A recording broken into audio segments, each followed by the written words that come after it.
எல்லா புகழும் சாயப்பாவுக்கே. சாய்ராம். இன்றைக்கி காலையில் சொன்ன ஷார்ட் வீடியோவில் என்னென்னா, நாம் செஞ்ச தப்புக்கு அப்போ தண்டனை கிடைக்கலனா, செய்யாத தவறுக்கு தண்டனை கிடைக்கும்போது தான் வாழ்க்கை நம்மளுக்கு புரியவே ஆரம்பிக்கும்னு உண்மைதான். இந்த ஒரு சென்டென்ஸ்லேயே நம்ம வாழ்க்கை இருக்குது. நிறைய பேர் அந்த வாழ்க்கையை தொலைச்சிட்றாங்க. எல்லாமே அறிவு இருக்குது, புத்திசாலித்தனம் இருக்குது, எப்படி சொல்கிறது, சூப்பரான கேரக்டராக இருப்பாங்க. ஆனால் நிறைய தவறுகள் செய்கிறாங்க. அங்கேயும் இங்கேயும் உதாரணத்துக்கு போக வேண்டாம். இந்த கடவுள் பாதி மிருகம் பாதி கலந்து செய்த கலவை நான் அப்படின்னு சொல்கிறாங்கள. மனுஷன்னா நல்லதும் இருக்கும் கெட்டதும் இருக்கும். இப்போ பார்த்திங்கன்னா என்னென்னா, எங்கள் வீட்டுக்காரர் பார்த்திங்கன்னா செம்மையான கேரக்டர். இவர் மாதிரி வாழவும் முடியாது, இவர் மாதிரி வாழவும் கூடாது அப்படின்ற மாதிரி ஒரு சூழ்நிலையை உண்டாக்கி விட்டுட்டு போயிட்டார். அவர் சூப்பராக வாழ்ந்த காலத்தில் அத்தனை பேரும் அவர் பேரை சொன்னாவே, அதாவது அவர் கூட போனாவே ஆசையாக இருக்கும். எல்லோரும் வணக்கம் வணக்கம் வணக்கம் வணக்கம் விஷ் பண்ணிகிட்டே போவாங்க. இவர் விஷ் பண்ணிகிட்டே வருவார். கம்பீரமான உடம்பு, டிஷர்ட்டு அந்த ட்ராக் ஷர்ட் போட்டு இந்த ஷூ போட்டுட்டு டக்குன்னு காலையில் வாக்கிங் பண்ணார்னா ஒருத்தர் கூட அவர் கூட நடக்க முடியாது.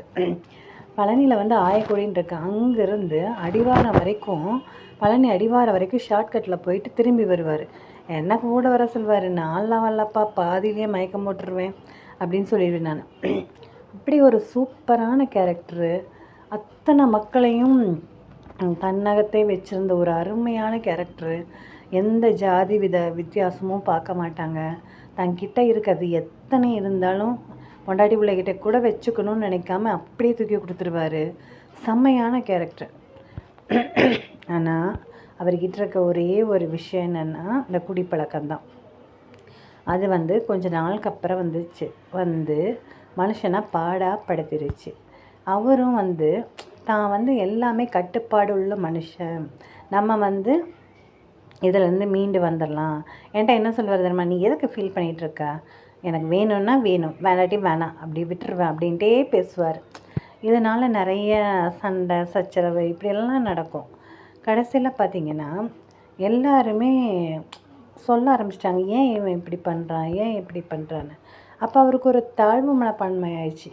எல்லோரும் நம்மளை ஒதுக்குறாங்களோன்னு சொல்லிட்டு என்ன பண்ண முடியும், எவ்வளோ தூரம் சொல்ல முடியும்? அன்பாக சொல்லலாம், அறிவாக சொல்லலாம், அதுக்கப்புறம் கொஞ்சம் குரலை உயர்த்தி சொல்லலாம், சண்டை போடலாம். ஆனால் ஒன்றுமே செய்ய முடியாது. அந்த குடின்றது பயங்கரமான ஒரு நம்மளோட உடம்பையே உருக்கக்கூடியது. நிறைய பேர்த்துக்கு தெரியறதே இல்லை.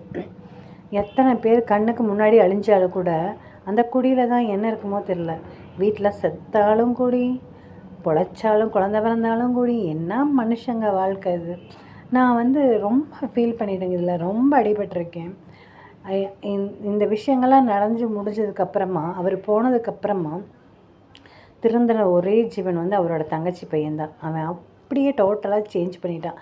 ஏற்கனவே நான் உங்ககிட்ட சொல்லியிருக்கேன், 100 ரூபாய்க்கு கெஞ்சிட்டு வாசலில் நிற்பான். நான் போடான்னு அவனை துரத்துவேன். ஆனால் அவர் பட்ட கஷ்டம் கொஞ்சம் நெஞ்சம் இல்லை. உயிர் போகிற தருவாயில் அந்த உடம்புல ஒன்றுமே இல்லை. செம்மையாக சூப்பராக இருப்பார். பெருமைக்காக நான் சொல்லலை. எனக்கு இந்த பையா படத்தில் கார்த்திக் இருப்பார்ல, அது மாதிரி அவரோட சின்ன வயசில் இருப்பார். அவர் இந்த நாடக மேடையிலலாம் உடம்பு ஃபுல்லாக லைட்டெல்லாம் கட்டிட்டு நடிச்சிருக்கிறதா எங்கள் அத்தை சொல்லுவாங்க. டான்ஸ் ஆடுவான் என் பையன் அப்படின்லாம். அதுக்கப்புறம் நிறைய கவிதை எழுதுவார், கதை எழுதுவார். பக்கா டிஎம்கே உறுப்பினர் அவர். அந்த டிஎம்கேல இருக்கிற எல்லா விஷயங்களும் அக்கு வேறு ஆணி வேறாக சொல்லுவார். பேர் கூட பார்த்திங்கன்னா இளமதி அண்ணாதுரை தான். அவ்வளோ ஒரு கேரக்டர். ஆனால் இன்றைக்கி அவர் இறந்து போனதுக்கப்புறம் எத்தனை பேர் தெரியுமா பரிதாபப்பட்டாங்க. இவன் எவ்வளோ ஒரு அருமையான கேரக்டரு, ஆனால் இப்படி பாலும் குடியில் மூழ்கி போயிட்டானே அப்படின்னாரு. அப்போ நம்ம வீட்டுக்காரரை சபிக்க முடியாது, சரியா?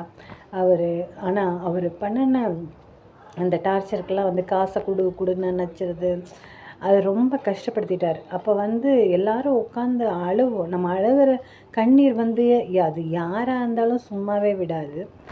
நான் சாபம்லாம் விட முடியுமா? நம்ம வீட்டுக்காரரை சாபம் விட்டுட்டு என்னங்க போய் சாதிக்க? எனக்கு என்னைக்காவது பழைய மாமாவாக வந்துடுவாரோன்னு நானும் எதிர்பார்த்தேன். நான் கடைசி வரைக்கும் இல்லை. அவர் என்ன சொன்னார், தம்பி யூனிஃபார்ம் போட்டால் விட்டுருவேன்னாரு. தம்பி போலீஸ் ட்ரெஸ்ஸை போட்டால் அதெல்லாம் அவருக்கு ஒரு கனவாக இருந்துச்சு. ஆனால் போட்டாலும் அவருக்கு விட முடியல. ஏன்னா அடித்து அந்த உடம்பு அப்படி பழகிடுச்சு.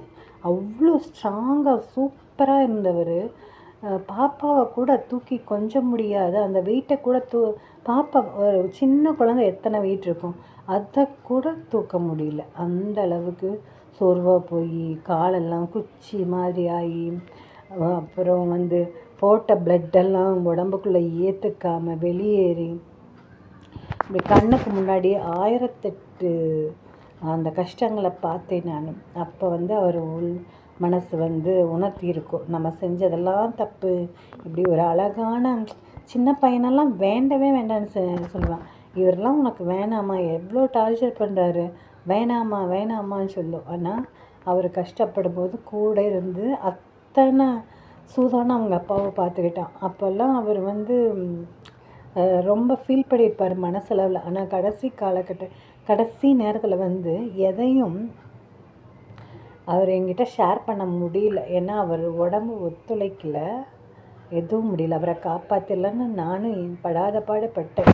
சரி, இதுக்கப்புறமா காப்பாற்றி வந்துட்டோன்னா அவர் கொஞ்சம் மைண்டு மாறிடும். ஏன்னா இதுக்கு மேலே ஒரு மனுஷன் சத்தியமாக கஷ்டப்படவே முடியாது. ஆனால் போட்ட ரத்தம் எல்லாமே வெளியேறுது, கண்ணுக்கு முன்னாடி வெளியேறுது. அப்படி எங்கெங்கே உடம்புல துவாரங்கள் இருக்கோ எல்லா பக்கமும் பிளட்டாக வர ஆரம்பிச்சிருச்சு. ஃபஸ்ட்டு முட்டிங்காலில் தான் வந்துச்சு. துளி துளியாக இந்த பேர் பனித்துளி எப்படி இருக்கும்ல அந்த மாதிரி வந்துச்சு. அப்போது அவருக்கு வந்து மாறி தன் குடும்பம் நல்லா இருக்குது, பையன் ஒரு நல்ல நிலைமைக்கு வந்துட்டான், நம்ம நல்லா இருக்கலாம் அப்படின்றபோது அவருக்கு சரியான பனிஷ்மெண்ட் கிடச்சிருக்கு. இந்த மாதிரி தான் நிறைய விஷயங்கள் வாழ்க்கையை தொலைச்சி போயிட்டார். இதோ இன்றைக்கி பார்த்திங்கன்னா 2 பசங்களும் கவர்மெண்ட் வேலை வாங்கிட்டாங்க.